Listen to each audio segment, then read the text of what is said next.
Les grèves se succèdent dans le secteur de l'éducation au Niger. En plus de la section lycée écologie et de la cause Niger, le SINASEB a aussi observé un arrêt de travail de 2 jours qui a pris fin ce vendredi. Les motifs dans ce journal.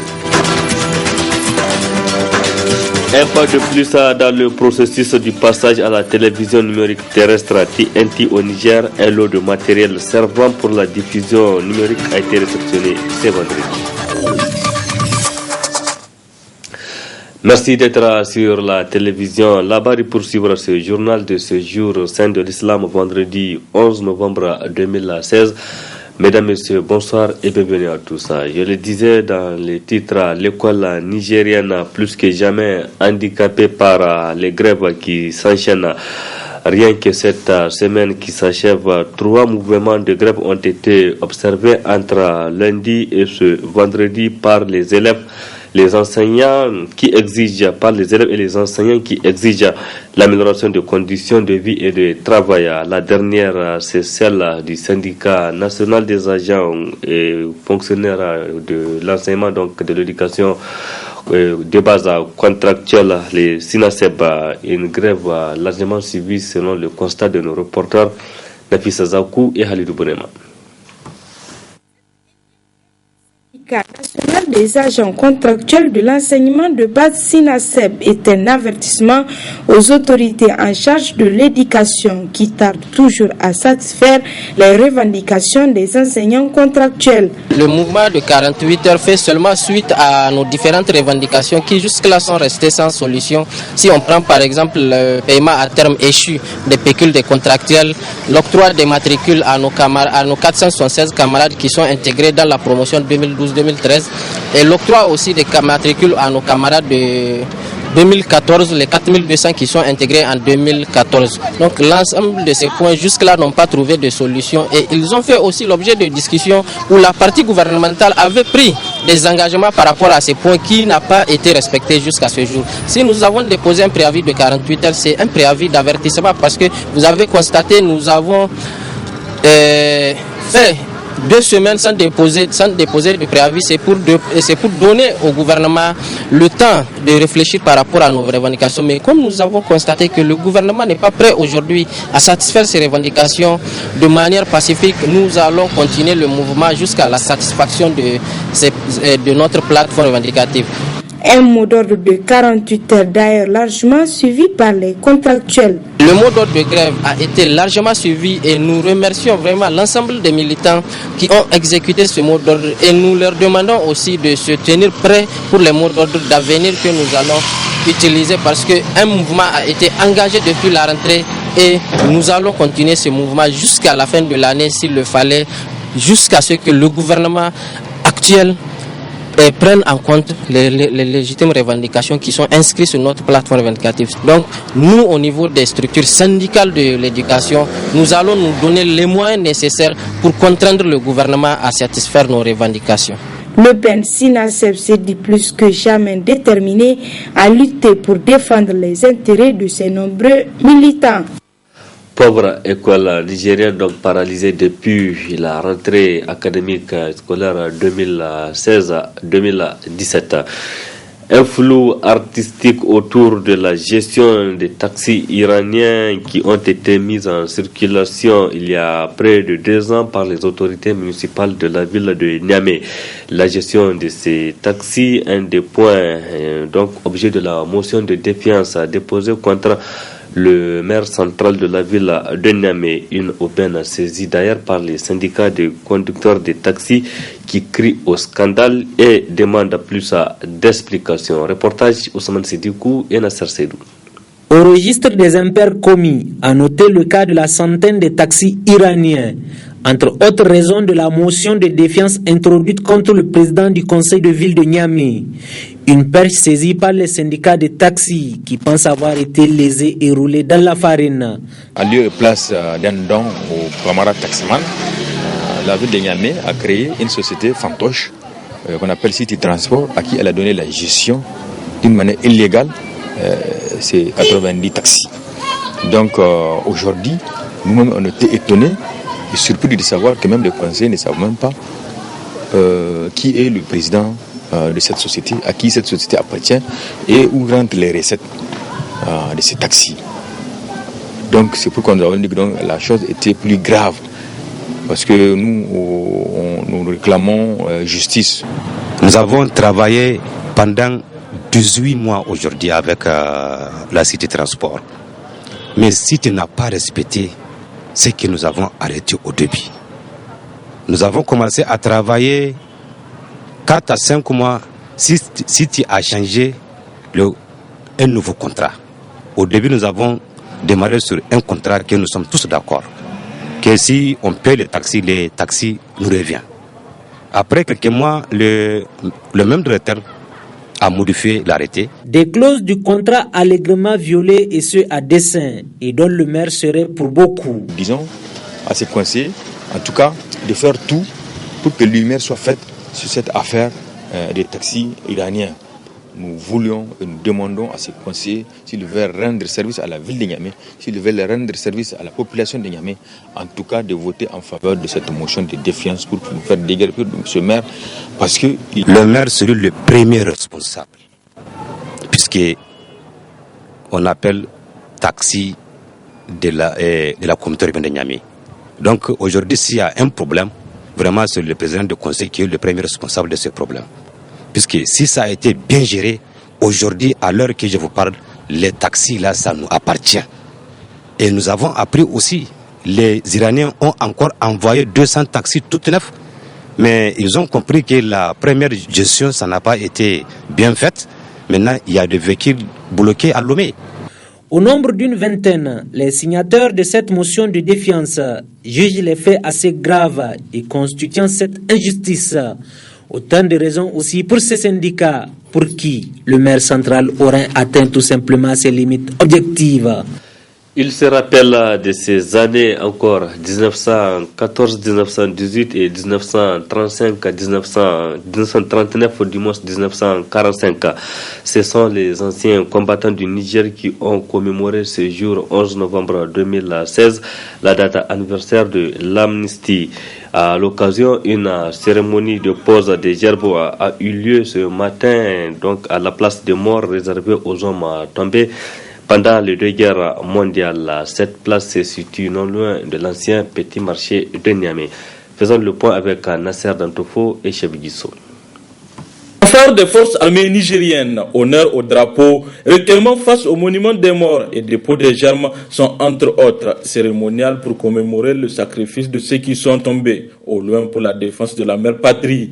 Et de rendre hommage, comme nous le faisons tous les ans, au 11 novembre 1918, donc l'armistice, et puis ici à Niamey, plus particulièrement d'honorer tous les Nigériens, tous les Africains de manière générale qui sont morts pour la France il y a maintenant près de 100 ans.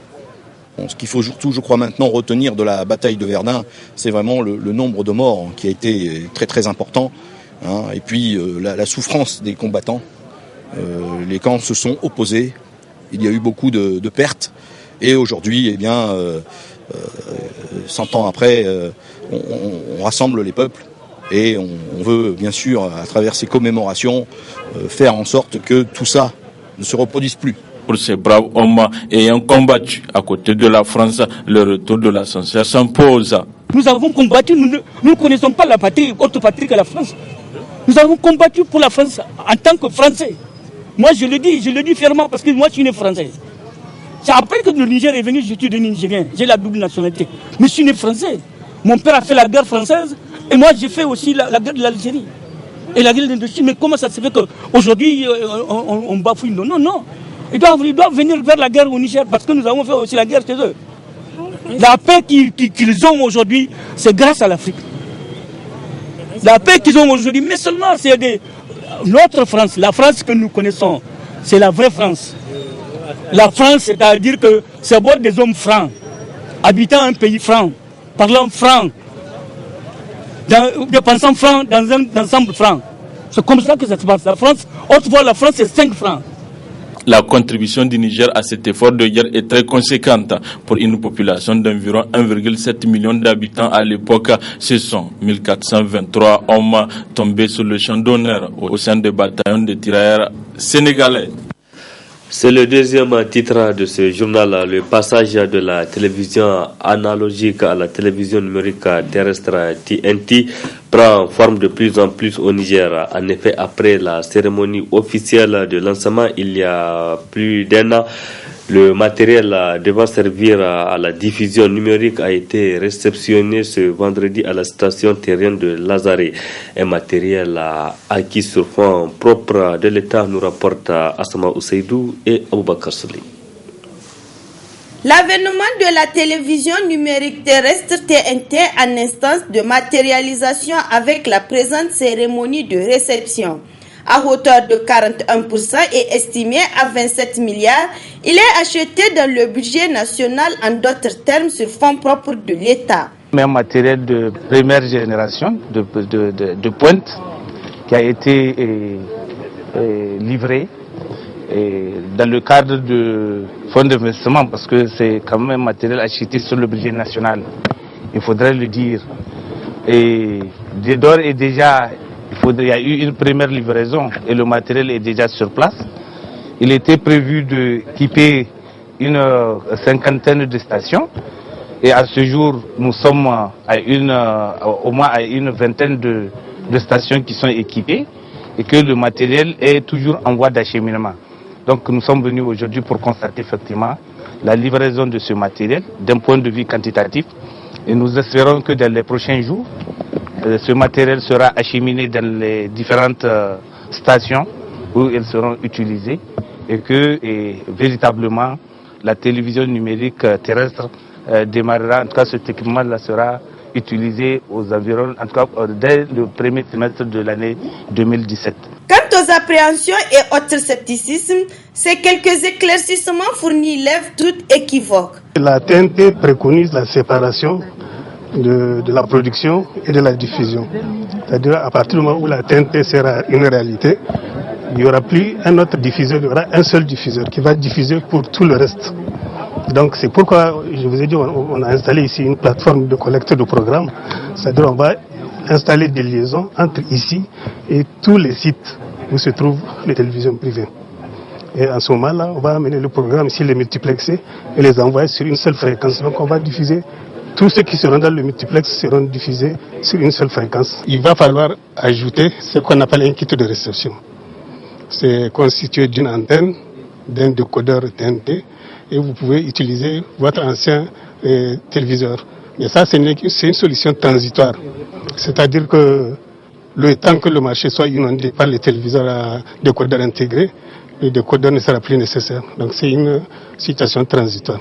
Un matériel de première génération high-tech dont la durée des travaux s'étalera sur 20 mois et rendez-vous est pris au premier trimestre 2017 pour la diffusion de cette TNT.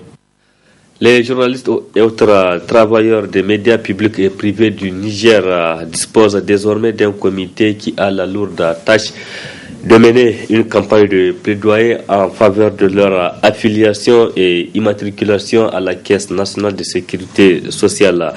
Ce comité a été officiellement installé cet après-midi au siège de l'USTN par le secrétaire général du ministère de la Communication. Et c'était en présence de nos reporters Michel Deji et Ibrahim Abdou. Il s'agit d'un comité qui se veut le fruit des recommandations issues d'un atelier organisé du 9 au 12 mai dernier à l'intention des responsables des organes de presse publics et privés et des représentants des organisations socio-professionnelles des médias. Une proposition pertinente qui sera soutenue par le ministère de tutelle, a annoncé le secrétaire général du ministère de la Communication. Ça nous permettra d'évaluer à mi-chemin et la mise en œuvre de ces recommandations et essayer de projeter dans l'avenir toutes les questions relatives à la protection sociale, notamment dans le secteur de la communication. Il est difficile de parler de cette question sans rappeler le chantier qui est encore dans les instances du gouvernement, à savoir l'acte relatif à la convention collective des professionnels des médias. Cet acte traîne encore dans les circuits, mais Inch'Allah, en rapport avec les ministères de la fonction publique, avec l'organisation des responsables des médias, les promoteurs, je pense que nous allons aboutir à le signer et nous allons, à partir de cet instant, donner droit à l'ensemble des professionnels de la communication pour une sécurisation sociale, c'est-à-dire l'immatriculation après l'affiliation de ces médias au niveau de la caisse. Ceci étant, cette question ne concerne pas uniquement les gens du privé, elle concerne aussi les gens du public. Les médias publics sont bourrés de collaborateurs qui n'ont pas un statut qui permet de les sécuriser. Un comité qui aura à prendre en charge des rencontres et autres activités de plaidoyer en faveur de la protection sociale des journalistes auprès de leurs responsables administratifs et des autorités. Ce comité qui vient d'être installé est arrivé au bon moment dans la mesure où, vous savez, les autorités de la 7e République sont déterminées en tout cas à aller vers la convention collective et surtout l'adoption de la loi sur la publicité. Je crois que ce sont des choses à ne pas manquer, à saluer. Il est à noter que ce sont des représentants de la Maison de la Presse, de l'USTN, de la CNT, de Protexo, de la Caisse nationale de sécurité sociale, du ministère du Travail et de l'Emploi, du ministère de la Communication et du réseau des journalistes pour la protection sociale qui constituent les membres de ce nouveau comité. Une fédération nigérienne de sport pour sourds et malentendants, c'est le souhait ardent de l'association sportive des sourds et malentendants qui a organisé cet après-midi une rencontre pour examiner avec les représentants du ministère en charge des sports les conditions de la mise en place de cette fédération. Le compte rendu avec Nafisa Hassan et Sardoumi. Cette rencontre est celle du FENIZOMA, Fédération nigérienne des sports pour sourds et malentendants. L'association sportive des sourds du Niger entend créer un cadre plus élargi pour promouvoir la pratique des sports pour les malentendants. Le mouvement handisport ou du sport paralympique a connu, disons, beaucoup de succès à travers ses participations aux différentes compétitions, tant au niveau national qu'à l'international. On peut citer entre autres la tenue des différents championnats nationaux du handisport, nos participations aux Jeux africains, aux Jeux paralympiques, dont les récents étaient les Jeux de Rio de Janeiro au Brésil. La tenue donc d'Assemblée générale est une obligation pour toute organisation qui se veut crédible et ambitieuse. Notre mouvement paralympique et sportif se doit de se conformer à la législation en vigueur relative à la Constitution et au fonctionnement des organisations sportives en République du Niger. C'est donc pour le souci de bien et de mieux faire que la tutelle de sport intervient pour conseiller et orienter les animateurs des organisations sportives au Niger. De l'analyse donc de la situation actuelle de la transformation de nos 4 associations sportives en fédération, selon la recommandation du Comité paralympique international, et au fin d'une mise en place du Comité national paralympique, les conseils et orientations des cadres ou des responsables de notre ministère de tutelle nous sommes indispensables. L'initiative est salutaire si toutefois la procédure est respectée. La mise en place d'une fédération requiert le respect de certaines conditions. D'abord, il faut rédiger un projet de statut de cette fédération. Un projet de statut de cette fédération qui va se baser sur le statut type des fédérations sportives nationales. Ça, c'est le premier aspect. Quand vous avez ce document-là, qui indique comment est-ce que cette association est gérée et organisée, alors il vous faut encore rédiger un projet de règlement intérieur. Le règlement intérieur dit que comment est-ce que ça doit marcher, comment est-ce que ça doit marcher, etc., etc., etc. Maintenant, lorsque vous allez rédiger tous ces projets, donc, et vous allez convoquer une assemblée générale pour venir d'abord adopter ce statut-là, ces textes. Donc, pour adopter ces textes-là, il faut adopter ces textes-là. C'est des projets. Donc, vous allez venir ensemble pour pouvoir adopter ces textes. Et le statut et le règlement intérieur qui se sont inspirés du statut type de fédération sportive. Lorsque vous êtes compris sur ce statut, maintenant, en fait, vous passez à la mise en place du bureau de la fédération nigérienne, par exemple, sportive de sourds. Et avant de mettre en place cette structure, comment est-ce qu'il faut le mettre? D'abord, il faut installer les structures régionales. Ainsi, le ministère de la Jeunesse et des Sports appelle la Fédération nigérienne des sports pour sourds et malentendants de se mettre en règle pour qu'enfin elle puisse être sous sa tutelle et pouvoir jouir de tous les avantages qui lui reviennent. Au final de cette édition, merci à vous qui l'avez suivi et restez en compagnie du programme de la télévision Labari. Au revoir, excellente nuit à toutes et à tous et surtout bon début de week-end.